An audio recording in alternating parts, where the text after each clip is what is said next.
ஊர் தான் சொன்னாங்க, இந்த வீடு அந்த வீடு தெரியலையே. ஐயோ அங்கே ஒரு பையன் இருக்கு, அவன்கிட்ட கேட்டு தம்பிங்க வாங்க ஏதோ முருகன் தெரியுமா? அவங்களே என்ன கேட்குங்க, அவங்க ஆடு மேய்ச்சிட்டுலாம் இருக்காங்க.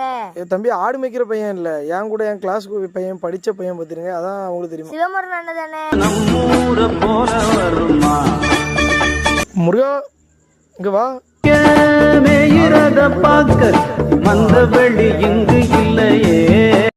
என்னடா படிச்சுட்டு நீ ஆடு மேய்ச்சிட்டு இருக்க? ஆசைப்பட்டு ஆட மேய்ச்சிட்டு இருக்காங்க.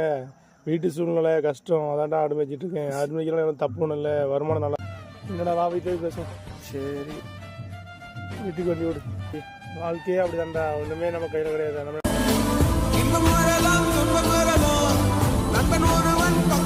நம்ம படிச்சுட்டு வேலை கிடைக்கலன்னு சொல்லி தான் இப்படி இருக்கணும் ஆசைப்பட்டாலும் வாழ்க்கை அமைய. இதை தாண்டி நம்ம பெருசா அப்படியே கிடைக்கிற வாய்ப்பை கரெக்டா பயன்படுத்தி நீ பயந்து விட்டுட்டனா சாகிற வரைக்கும் நீ ஆசைப்பட்ட வாழ்க்கைய வாழ முடியலையேன்னு நினைச்சு வேதனைப்படும்.